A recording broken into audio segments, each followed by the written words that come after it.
మరి ఆ రోజు అన్న ఎన్టీ రామారావు గారు తెలుగు జాతి ఢిల్లీ కాంగ్రెస్ నాయకులతో అవమానించబడిన సందర్భంలో మనస్తాపం చెంది చలనచిత్రాల రంగానికి మరి గుడ్ బై చెప్పి తెలుగుదేశం పార్టీని ఏర్పాటు చేసి 9 నెలల కాలంలో మరి రాష్ట్రంలో తిరుగులేని మెజార్టీతో అధికారాన్ని కైవసం చేసుకున్న చరిత్ర తెలుగుదేశం పార్టీ. తెలుగుదేశం పార్టీ పేద ప్రజల పట్ల అభిమానంతో వాళ్ళ సంక్షేమం కోసం వాళ్ళ జీవన విలువల్ని పెంపొందించడం కోసం ఏర్పడిన పార్టీ. సమాజాన్ని దేవాలయంగా ప్రజలను దేవుళ్లుగా భావించిన మహోన్నతమైన వ్యక్తిత్వం అన్న ఎన్టీ రామారావు గారి సొంతం. తెలుగుదేశం ప్రస్థానంలో అనేక ఒడిదుడుకులను ఎదుర్కొన్నాం. ప్రతిపక్షాలు ఆశల పల్లకిలో ఊరేగించినప్పుడు ప్రజలు అటువైపు మగ్గుండొచ్చు. అనేక కుట్రలు కుతంత్రాలు పార్టీ మీద పన్నారు.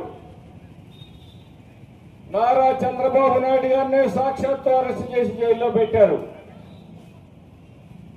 అయినా తగ్గేదేలే అంటూ తెలుగు తమ్ముళ్ళు తిరిగి చంద్రబాబు నాయుడు గారిని ముఖ్యమంత్రి చేసే వరకు విశ్రమించలేదు. తెలుగుదేశం పార్టీ ఒక సామాజిక విప్లవం.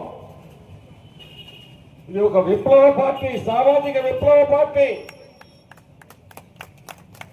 శవ రాజకీయాలు చేసే పార్టీ కాదు. ఎందుకంటున్నానంటే 44 సంవత్సరాల క్రితం ఈ రాష్ట్రంలో గుప్పెడు మెతుకుల కోసం పేదవాడు అలమటించిన రోజు ఈ తరానికి తెలియకపోవచ్చు. పాత తరం నాయకులు అందరికీ తెలుసు.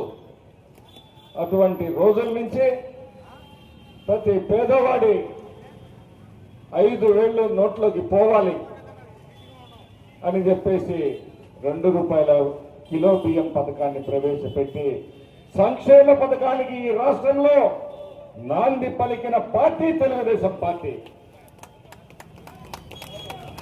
1500 ఒక గుడిసెకిచ్చి ఎస్సీ ఎస్టీ బీసీ పేద వర్గాల్ని గుడిసెల్లో మగ్గిస్తామంటే ఆ కాంగ్రెస్ పార్టీ ఒక్క గదైనా పేదవాడికి ఉండాలి తలదాచుకోవడానికి.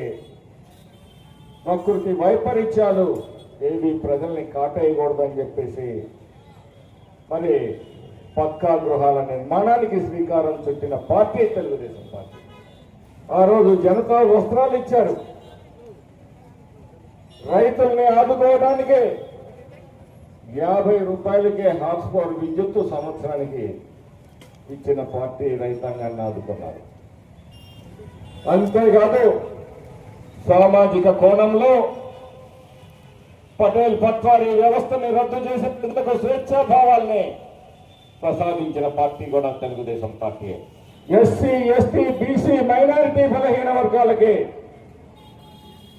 సమాజంలో వారు కూడా భాగమే కదా, మరి వారి ఓటర్లే కదా, ఓట్లు వేస్తున్నప్పుడు వాళ్ళు అధికారానికి ఎందుకు అనర్హులు అని చెప్పేసి అన్ని వర్గాలకి రిజర్వేషన్లను తీసుకుని వచ్చిన పార్టీ కూడా తెలుగుదేశం పార్టీ అనే తెలుగు జాతి మరవకూడదు. సమాజంలో సగభాగమైన మహిళలు ఆస్తిలో హక్కు కల్పించాలి అని చెప్పేసి ఆ రోజు మహిళలకి ఆస్తిలో హక్కు కల్పించిన పార్టీ తెలుగుదేశం పార్టీ. మరి ఆ తర్వాత చంద్రబాబు నాయుడు గారు వచ్చాక విద్యా ఉద్యోగాల్లో మహిళలకి మరి రిజర్వేషన్ కల్పించారు. ఆడబిడ్డల కళ్ళు కట్టె పుల్లలతో మండుతున్నాయని చెప్పేసి దీపం పథకాన్ని తీసుకొచ్చారు. డ్వాక్రా సహాయ సంఘ వృత్తుల్ని తీసుకొని వచ్చారు. మహిళల ఆర్థిక పరిపుష్టిగా ఉండాలనే ఆలోచన చేశారు. నిరంతరం ఒక శ్రామికుడిలాగా ఈరోజు చంద్రబాబు నాయుడు గారు రోజుకి ఒక శ్రామికుడు కూడా 8 గంటలు పనిచేస్తాడేమో, కానీ ఓటనే మీరిచ్చిన కూలీని, మీ ఆశలని, ఆకాంక్షలని, ఆలోచనలని అర్థం చేసుకొని నెరవేర్చడానికి నిరంతరం 18 గంటలు ఒక శ్రామికుడిలాగా పనిచేస్తున్న ముఖ్యమంత్రి ఎవరైనా ఉన్నారంటే నారా చంద్రబాబు నాయుడు గారు అని చెప్పాలి.